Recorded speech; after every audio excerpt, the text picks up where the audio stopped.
Le député de Souav-Nanjing et ses 4 assistants parlementaires ont été placés en détention à Tchafay après avoir été arrêtés avec 112 tortues le 24 décembre. 84 organisations de la société civile exigent une sanction sévère pour ces individus qui ont été pris en flagrant délit de trafic. Le Rajna syndical alerte sur une explosion sociale imminente à Madagascar en raison de la situation économique et sociale actuelle.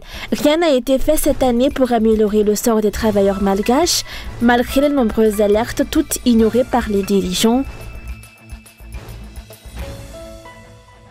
De l'actualité internationale, la police finlandaise a ouvert une enquête pour sabotage après la panne d'un câble sous-marin en Baltique. Elle soupçonne le pétrolier russe Eagle Us d'en être responsable.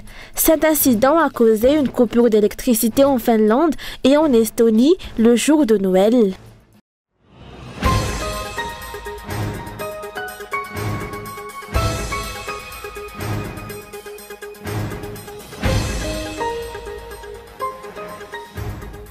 Le député de Souav-Nanjing et ses 4 assistants parlementaires ont été placés en détention provisoire à Tiafa après avoir été arrêtés en possession de 112 tortues dans la nuit du 24 décembre dernier. Pour le représentant de 84 organisations de la société civile engagées dans la protection de l'environnement et la bonne gouvernance des ressources naturelles, des sanctions pénales doivent être appliquées à tous les violateurs de la loi sans distinction de couleur politique. Selon lui, l'impunité dont bénéficient certains acteurs politiques, notamment ceux impliqués dans des affaires de corruption, encourage la délinquance et la violation de la loi. Il est demandé que le député surpris en flagrant délit de trafic soit sévèrement sanctionné. Cette fois, nous avons affaire à un indépendant. Toutefois, qu'il appartienne à tel ou tel parti, religion ou ethnie, lorsqu'il s'agit de vol, c'est un voleur et il doit être puni conformément à la loi. Selon la CITES à Madagascar, les articles 29 et 30 stipulent que ces individus doivent purger une peine de 2 à 10 ans de prison et s'acquitter d'une amende à partir de 100 millions d'ariars. En tant qu'organisation de la société civile, nous appelons à ce que les décisions du tribunal dans cette affaire respectent cette fourchette de sanctions. Selon les données recueillies par l'Alliance Fuargas, environ 3976 tortues ont été interceptées alors qu'elles étaient sur le point d'être exportées illégalement cette année, ainsi que 48 lémuriens, 30 caméléons, un serpent, 2300 baobabs nains et 284 bois précieux.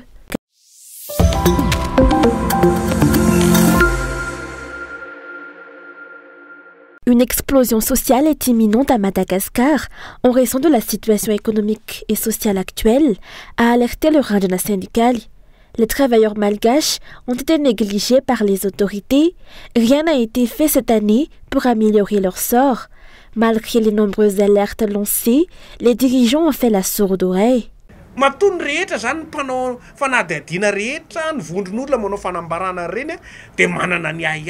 Si toutes ces organisations font de telles déclarations, c'est qu'elles expriment des inquiétudes face aux réalités sociales et au monde du travail. Il en va de même pour nous, qui alertons sur la situation actuelle, car les dirigeants ne peuvent pas se contenter de dire que tout va bien, en se réconfortant avec le soutien des forces de l'ordre. Tous les régimes successifs en avaient fait de même, jusqu'à ce qu'il y ait une explosion sociale. Pourquoi attendre que cela se produise alors qu'il est possible de l'éviter dès maintenant?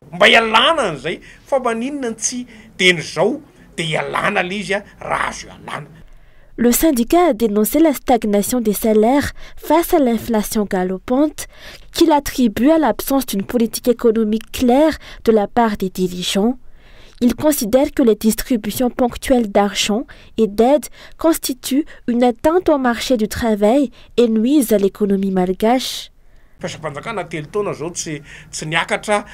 Cela fait 3 ans que les salaires des fonctionnaires n'ont pas été augmentés, alors que le coût de la vie est en hausse permanente. Il est erroné de dire que l'augmentation des salaires est responsable de la hausse du coût de la vie. Celui-ci s'élève en réalité en raison de l'absence d'une politique publique claire. Les travailleurs méritent une augmentation salariale en adéquation avec le coût de la vie. Il y a également la question de la protection sociale, la CNAPS, la santé et la création d'emplois. Ce n'est pas l'État qui crée des emplois, mais le secteur privé, qu'il devrait soutenir. Cela ne doit pas se limiter à des sporadiques distributions d'argent, qui ne font qu'affaiblir le secteur du travail. Ces aides temporaires encouragent en effet la prolifération de petites ventes informelles. Ce sont des emplois précaires qui fragilisent l'économie malgache.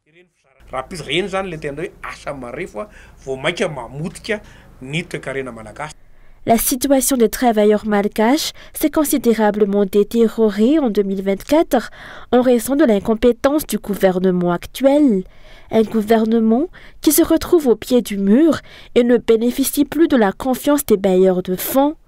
Il ne parvient pas à mettre en œuvre des mesures efficaces pour lutter contre la pauvreté, telles que la réduction du coût de la vie et l'augmentation du salaire minimum. Les coupures d'électricité récurrentes et les pénuries d'eau aggravent encore la situation des travailleurs et des entreprises. Face à l'impuissance des autorités, et puisqu'on ne peut plus rien entendre du gouvernement, a souligné le Rajana syndical, il faut agir par soi-même, ensemble, pour améliorer le monde du travail à Madagascar.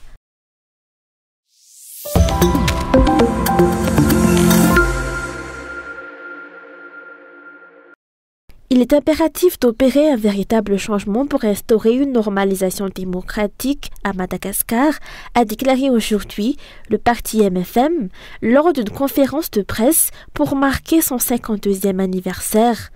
À cette occasion, le MFM a mis en avant les étapes majeures de son parcours au niveau national, tout en insistant sur l'urgence de poursuivre les efforts pour l'avenir du pays.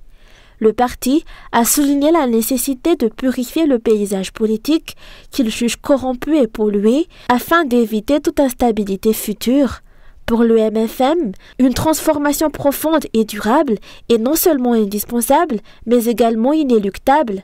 Le parti a lancé un appel à tous les citoyens pour qu'ils unissent leurs forces dans la défense de l'état de droit et la lutte contre la fraude électorale.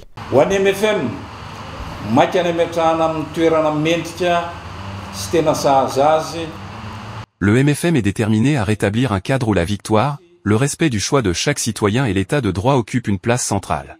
Le parti ne prétend pas être le seul acteur du véritable changement, mais s'engage à favoriser une collaboration sincère avec tous ceux qui aspirent à instaurer une véritable normalisation démocratique à Madagascar. Il y a encore de l'espoir.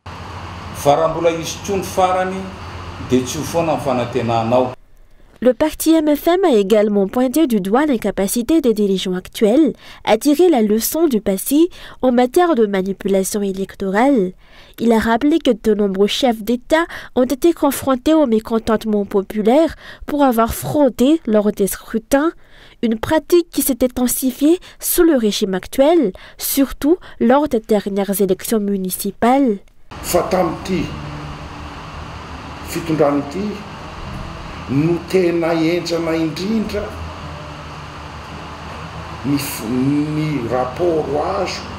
Les rapports émanant de la société civile, des politiciens ou encore de l'Église, dénonçant des vols de voix à tous les niveaux, n'ont jamais été aussi alarmants que sous ce régime. La Constitution, censée garantir la démocratie et protéger le choix du peuple, est bafouée.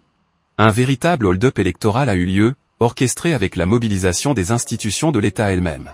La politique malgache se caractérise désormais par un mélange de despotisme, de dictature et de népotisme, le tout agrémenté de populisme.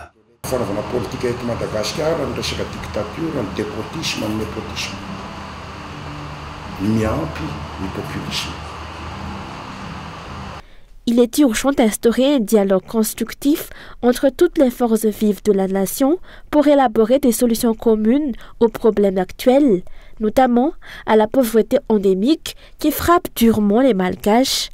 Selon les observations des dirigeants actuels, qui utilisent les personnes à qui ils ont confié le pouvoir comme un moyen de se maintenir en place, s'engagent dans une voie erronée.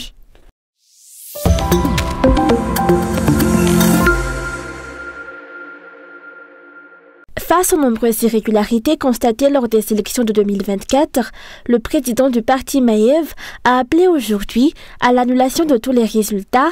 Selon lui, ces fraudes électorales constituent un hold-up du pouvoir et ne respectent pas la souveraineté du peuple.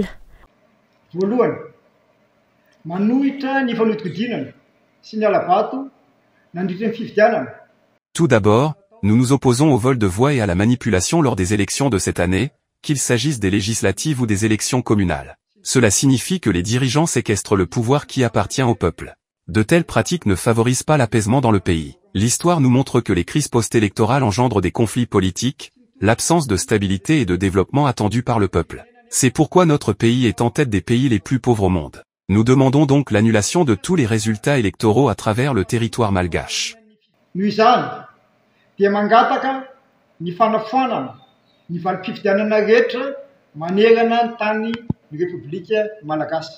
Outre les problèmes électoraux, la population malgache est confrontée à d'autres difficultés telles que les coupures d'électricité et d'eau récurrentes.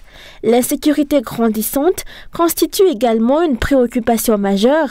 Les autorités sont appelées à prendre des mesures urgentes et durables pour remédier à cette situation.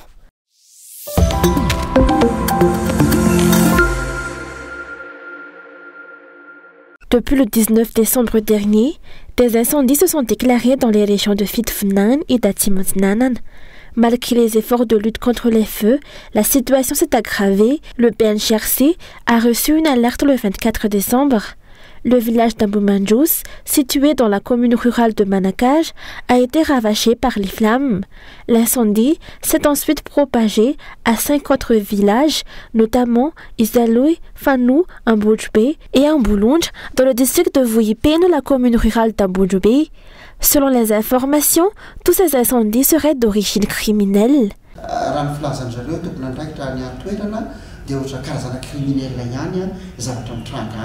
Selon les explications des responsables sur place, il semblerait qu'il s'agisse d'incendies criminels. Vous vous demandez peut-être comment le BNGRC peut en être sûr. La réponse est simple, lorsqu'un feu se déclare dans une localité, un autre se déclenche quelques kilomètres plus loin peu après, suivi d'un autre. Espérons que nos conclusions s'avèrent erronées. Selon les explications, 60 maisons ont brûlé à proximité du parc solaire récemment inauguré par l'ambassadeur des États-Unis. Ce parc solaire a été la priorité dans les opérations de sauvetage, tandis que les villages environnants, ainsi que plus de 520 hectares de forêt et de terres agricoles, ont été à la merci des flammes. À ce jour, 4 individus suspectés d'être à l'origine des incendies ont été arrêtés et seront soumis à une enquête par les autorités. Compte tenu de l'ampleur des dégâts causés, une crise alimentaire menace désormais les populations de ces régions.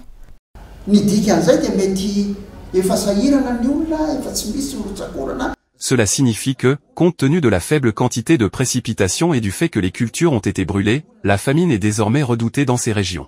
Un plan de contingence nationale contre les feux de brousse a été mis en place récemment et est déjà passé en Conseil des ministres.